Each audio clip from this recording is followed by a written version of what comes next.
When glucose enters a cell, the enzyme hexokinase or glucokinase in the liver rapidly adds a phosphate to convert it into glucose 6 phosphate. So, a kinase, for example, the hexokinase we are talking about, is a type of enzyme that adds a phosphate molecule to a substrate. In this case, the hexokinase is adding a phosphate to glucose. This conversion step requires 1 ATP and essentially then traps the glucose in the cell after it's converted to glucose 6 phosphate. So hexokinase is found in nearly every tissue in the body. Glucokinase, on the other hand, is expressed in tissues that are active when blood glucose levels are high. For example, I mentioned liver. Hexokinase has a higher affinity for glucose than glucokinase and therefore is able to convert glucose at a faster rate than glucokinase. So when I say affinity, it's sort of a need for a molecule to bind to something. So this is what I mean when I say affinity of this enzyme to bind to glucose. This is important when levels of glucose are very low in the body. This affinity feature of these kinases allows glucose to travel preferentially to those tissues that require it more. Now, in the next step of glycolysis, the enzyme glucose 6 phosphate isomerase converts glucose 6 phosphate into fructose 6 phosphate. And just like glucose, fructose is also a 6 carbon containing sugar. The enzyme phosphofructokinase 1 then adds one more phosphate to convert fructose 6 phosphate into fructose 1,6 biphosphate, another 6 carbon sugar. And this also uses another ATP molecule. Fructose 1,6 biphosphate is then broken down into two 3 carbon molecules, glyceraldehyde 3 phosphate. Okay. So far we have invested 2 ATPs to get the end product, which is 2 times glyceraldehyde 3 phosphate. Now comes the part when we get some energy or ATPs out of this glycolysis reaction. So what happens in the next steps is that the glyceraldehyde 3 phosphate dehydrogenase converts each 3 carbon glyceraldehyde 3 phosphate produced during the energy consuming phase into 1,3 biphosphoglycerate. Okay, so you have this enzyme glyceraldehyde 3 phosphate dehydrogenase that is carrying out this conversion. Now 1,3 biphosphoglycerate in this reaction releases an electron that is then picked up by NAD plus to create an NADH molecule. So we are getting out an NADH molecule from this reaction at this point. Because there are two glyceraldehyde 3 phosphate molecules, we get two NADH molecules during this step. Thereafter, the phosphoglycerate kinase converts the 1,3 biphosphoglycerate into 3-phosphoglycerate, 2-phosphoglycerate, and finally the pyruvate. So in total generating 2 ATPs. And because we have this reaction occurring twice, and remember this is because we have two glyceraldehyde 3 phosphates to start with. Okay, at the end we have 4 ATPs generated in this process. But if you remember from the previous section, we added 2 ATPs to reach the end of that part of the reaction. So 4 minus 2, we are left with 2 net ATPs. So in summary, one glucose molecule breaks down into two pyruvate molecules, creates two net ATP molecules and two NADH molecules by glycolysis. Therefore, glycolysis generates energy for the cell and creates pyruvate molecule that can be processed further through the TCA cycle, or this pyruvate can get converted into lactic acid. Now I'm showing you this figure again to relate what you have learned in this first few minutes and also the last few slides that we looked at in this course. So we have reached up till here where glucose is converted into pyruvate. Now the pyruvate can have two fates.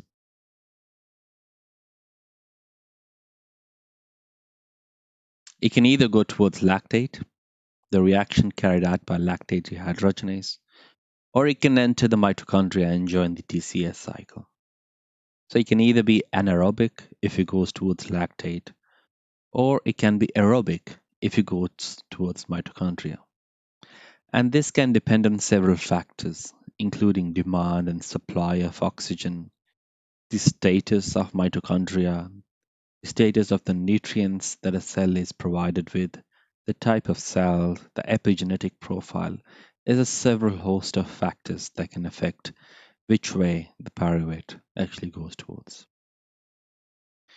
Now in this course, we will be moving on to learning about TCA cycle in more detail. So the pyruvate molecule generated during glycolysis get transported across mitochondrial membrane into the inner mitochondrial matrix, as we learned. It can get converted by the enzyme pyruvate dehydrogenase into a 2-carbon acetyl-CoA molecule. Okay? Acetyl-coenzyme A as a full form. And in the way generating 2 NADH. Acetyl-CoA, following this reaction, can be combined with oxaloacetate and gets converted to the 6-carbon molecule, which is citrate or citric acid. This reaction also releases coenzyme A. Okay. So now the 2-carbon acetyl-CoA group is combined with 4-carbon oxaloacetate, and we have let go of a coenzyme. Thereafter, this 6-carbon molecule, citrate or citric acid, is systematically converted to a 5-carbon molecule, then a 4-carbon molecule, ending with oxaloacetate again. So we are back to the beginning. Along the way, each citrate molecule will produce 1 ATP, 1 FADH2, and 3 NADH.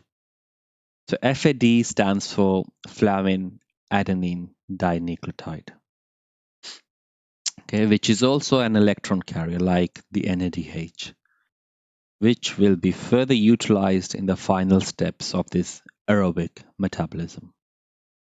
And this is the final stage of the TCA cycle. Thereafter comes the electron transport chain. I will discuss the TCA cycle in more depth in one of the upcoming courses, but for now, let's move on to the electron transport chain and look at where most of the energy is gained from in this aerobic respiration metabolism. Okay, so far we have looked at how glucose is converted into pyruvate, where depending on the cellular circumstances, the pyruvate can either be converted into lactate, for example, in anaerobic condition. And in aerobic condition, it can be pushed to the mitochondria, where it enters the TCA cycle and produces 1 ATP, 3 NADH, 1 FADH2. Afterwards, the electron transport chain, ETC, uses the NADH and FADH2 produced by the TCA cycle to generate more ATP. Electrons from NADH and FADH2 are transferred through protein complexes embedded in the inner mitochondrial membrane by a series of enzymatic reactions. The electron transport chain consists of a series of 4 enzyme complexes: complex 1, 2, 3, and 4. Another enzyme that is playing a key role in ETC, or electron transport chain, is ATP synthase. These enzyme complexes, complex 1 to 4, act as electron carriers and proton pumps used to transfer the H plus ions into the space between the inner and outer mitochondrial membrane. What happens through these carriers is that they use NADH and FADH, the electron carriers from a previous reaction, to attach a phosphate to ADP and produce ATP. And this is done by utilizing the electrons or energy from NADH and FADH2. Now, this is done in the presence of an electron acceptor, which is oxygen. So we are removing the electron from the electron carrier, for example, the NADH, and now we need to place the electron somewhere else. And this is where oxygen comes in and produces water and so on.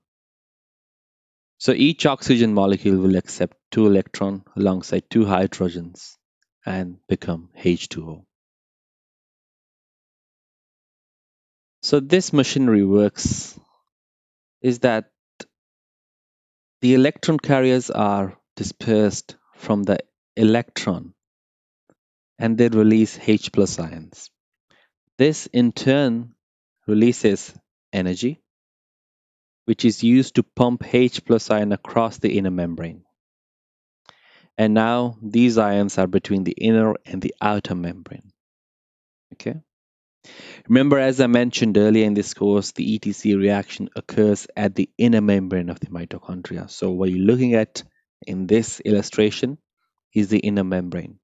And the H plus ions are getting transferred from the inside matrix into the space between the inner and the outer membrane.